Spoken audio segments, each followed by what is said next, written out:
Flávio Bolsonaro confirmou ter estado na casa de Daniel Vorcaro após a primeira prisão do ex-banqueiro. Também hoje, a oposição acionou a justiça contra a pesquisa que mediu o impacto do caso Master na pré-campanha do senador à presidência da República. Reportagem de Luciana Amaral.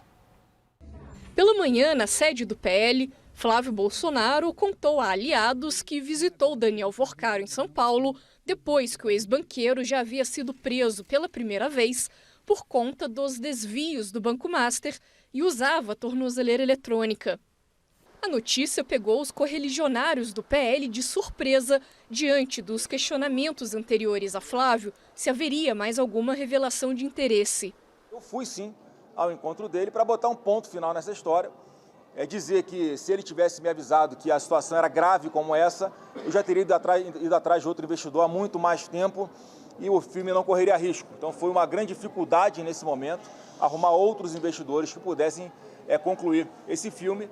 O senador busca recuperar a confiança da própria base depois do vazamento de áudio no qual chama Vorcaro de irmão ao pedir o acerto de verbas atrasadas. Pelo menos 60 milhões de reais foram investidos pelo então dono do Master no filme sobre Jair Bolsonaro. Até então, o senador negava qualquer relação com o ex-banqueiro. Também nesta terça, Flávio falou a prefeitos em um evento em Brasília. Sem citar as mensagens e o encontro com Vorcaro, disse que sofre perseguições. Pesquisa Atlas, divulgada nesta terça, é a primeira a mostrar o impacto do vazamento das conversas. Nas intenções de voto do primeiro turno, Lula oscilou de 46,6% para 47%. Flávio Bolsonaro caiu de 39,7% para 34,3%. Lula também abriu vantagem no segundo turno. Em abril, aparecia com 47,5%. Hoje, tem 48,9%. Flávio caiu de 47,8% para 41,8%, menos 6 pontos percentuais. Quanto à rejeição, 52% não votariam em Flávio Bolsonaro, enquanto 50,6% não votariam em Lula, índices altos para ambos. Aquela camisa que o Flávio vestiu há pouco tempo, né, de Pix é do Bolsonaro, o Master é do Lula, isso acaba sendo complicado, né, acaba caindo por terra. Por isso o impacto que a gente vê nas intenções de voto sobre Flávio, na escala de uma magnitude de 5 a 6 pontos percentuais em cenário de primeiro e de segundo turno.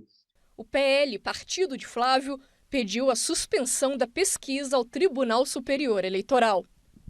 Os advogados alegam que das 48 perguntas da pesquisa, 8 tratam do suposto envolvimento de Flávio com Daniel Vorcaro, o que seria uma forma de induzir o entrevistado. A defesa ainda afirma que o levantamento obrigou os participantes a ouvir o áudio de Flávio Bolsonaro antes de responder sobre sua pré-candidatura e imagem política. Andrei. Vou me corrigindo. William. Peço desculpas. Andrei, temos dois casos aí. A gente tem um que é, evidentemente, a discussão do que esses resultados significam. Outro, nós temos o caso envolvendo a sua empresa. O TSE vai se ocupar do mérito de questões. E parece que quem vai se ocupar disso é o próprio presidente do TSE, pelas informações que temos. Eu vou separar um pouquinho e começar pelo segundo, porque a pesquisa chamou tanta atenção a ponto das pessoas se perguntarem, e me parece com legitimidade, por que deu essa pesquisa, por exemplo, aqui no Sudeste, uma vantagem tão grande para o Lula, onde sabemos que o Lula tem menos força? O que aconteceu? Caio, tem um ditado... Um a um. Como essas coisas acontecem? Tá um a um. William, tem um ditado popular que diz assim, a verdade é como o sol, você pode fechar os olhos, mas você não pode fazer com que ele desapareça. Mais ou menos a situação envolvendo a contestação da nossa pesquisa pela campanha do Flávio Bolsonaro hoje.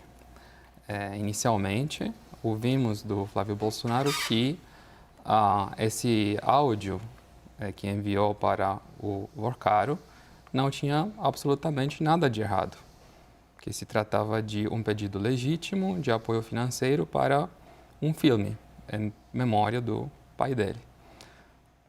Se não tem nada de errado, com que por definição, mesmo se a Atlas fosse colocar perguntas a respeito do episódio, ou até pedir para que os respondentes escutassem esse áudio antes de responder à pesquisa, se não tem nada de errado, isso não deveria impactar os números.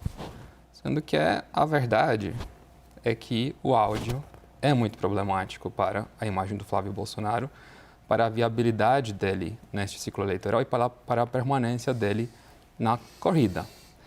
O áudio revela fatos extremamente graves, do meu ponto de vista, que o colocam numa posição extremamente difícil de justificar a sua candidatura pela frente. Precisamos lembrar que a principal vulnerabilidade política do Lula, desde o mensalão, então faz muito tempo, vem sendo a pauta da corrupção. Por definição, sempre os adversários mais fortes contra o PT capitalizaram acima desta pauta. É difícil capitalizar acima da pauta anticorrupção contra o Lula quando você, enquanto candidato, está envolvido, né, em termos de ter recebido valores expressivos financeiros do operador da maior fraude do sistema bancário da história recente do Brasil, né? Os valores são difíceis de justificar, 60 milhões de reais já recebidos, um orçamento para um filme que é mais caro do que 15 dos últimos 20 filmes americanos que ganharam o Oscar para o maior filme, para não falar de todos os filmes famosos brasileiros recentes. Ainda Estou Aqui teve um orçamento de 40 milhões, né? Então, todos os desdobramentos que a gente está observando são muito difíceis de justificar, do meu ponto de vista, pela campanha do Flávio Bolsonaro. E quando isso acontece, eu já estou acostumado, né? O que é mais fácil de fazer é fechar os olhos, fingir que a verdade não é aquela que de fato é. A realidade é muito desconfortável para a campanha dele neste momento.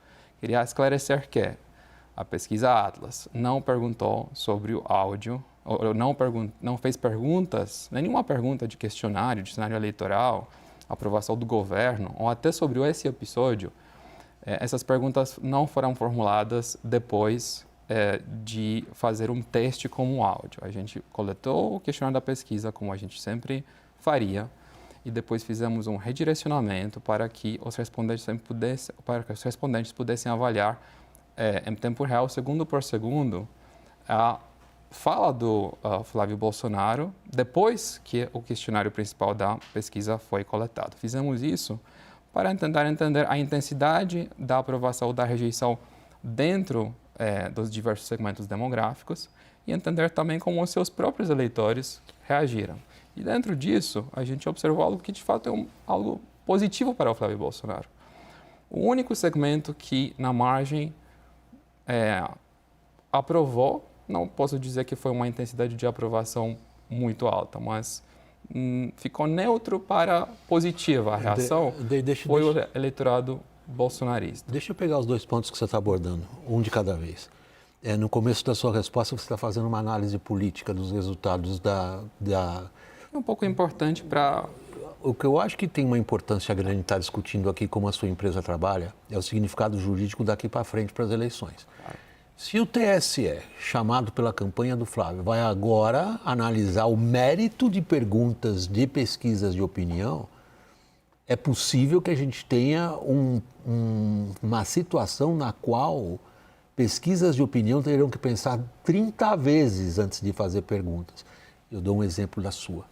A sua pergunta número 11, ela diz assim: na sua percepção, pergunta que você fez aos entrevistados, qual grupo político está mais envolvido no esquema de fraudes financeiras do Banco Master?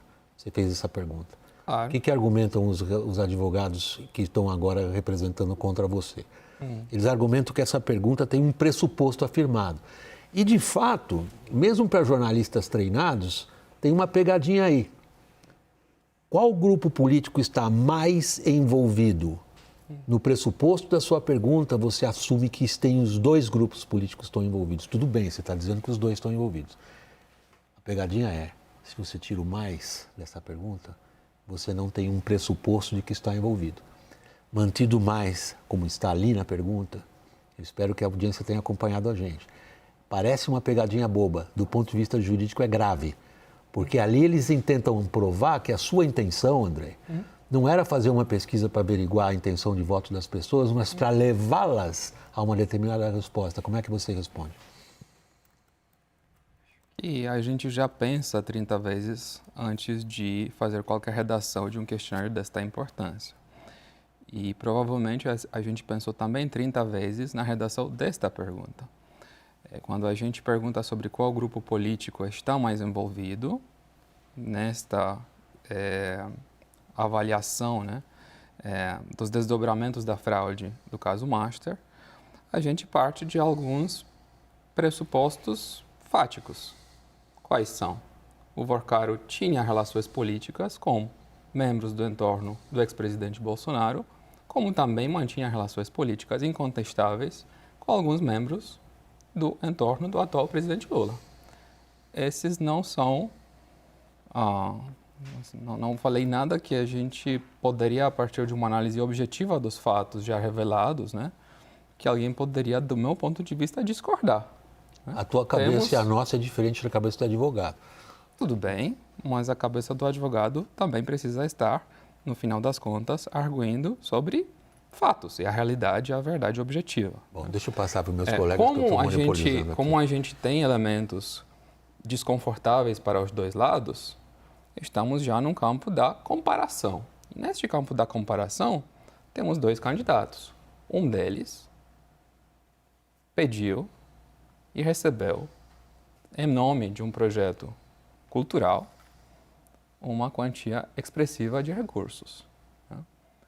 O outro ainda não é comprovado que recebeu o nome, assim, numa situação tal pessoal, né, a partir de um pedido direto ou num interesse privado semelhante a estes recursos.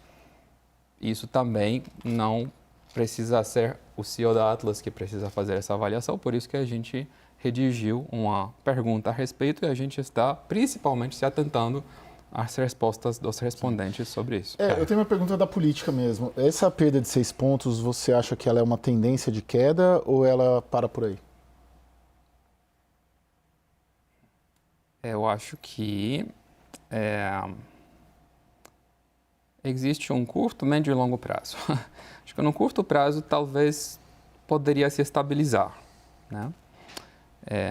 No curto prazo, o que mantém a resiliência do Flávio Bolsonaro é uma questão identitária, que os simpatizantes dele realmente desgostam e não gostariam de observar uma continuidade do Lula, né?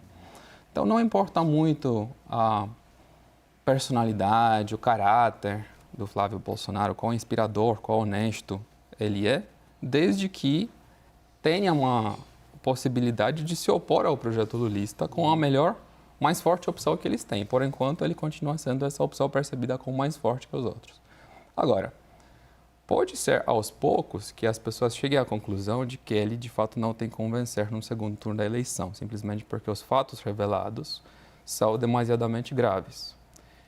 E essa cristalização de uma conclusão assim, ela pode levar a uma base mais representativa, mais significativa do seu eleitorado, buscar numa opção que verdadeiramente poderia vencer lá no segundo turno.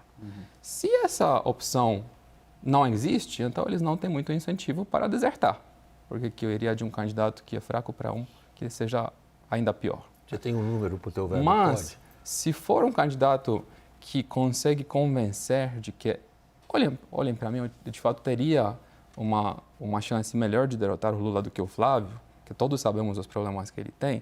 Então, se essa opção conseguir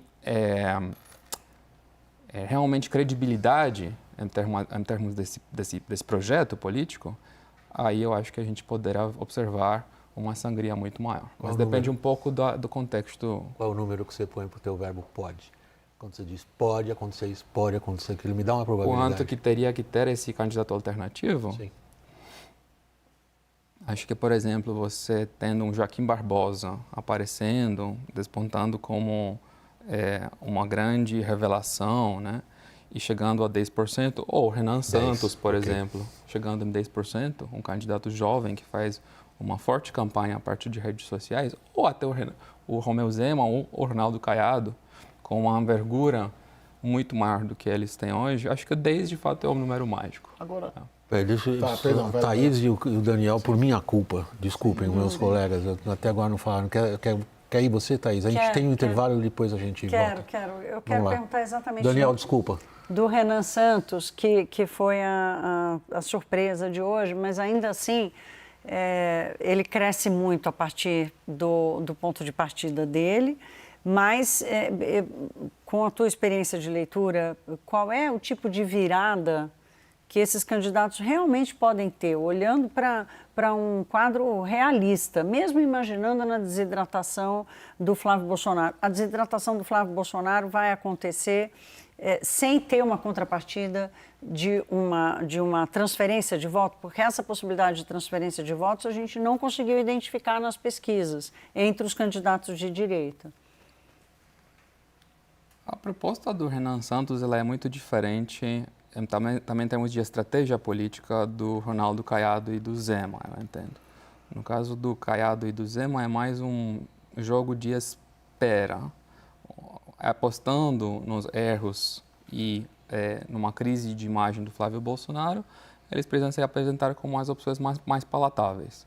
E em algum momento esperam receber esse bônus com alguma facilidade. Por conta disso, eles também pensam que não é a opção mais prudente ou inteligente de atacar muito o Flávio. Foi interessante que, depois desse episódio do áudio, eles tiveram posturas um pouco diferentes. O Caiado não saiu para atacar, o Zema sim, né? O Zema se diferenciou um pouco nisso, mas ele recebeu muitas críticas por conta das declarações.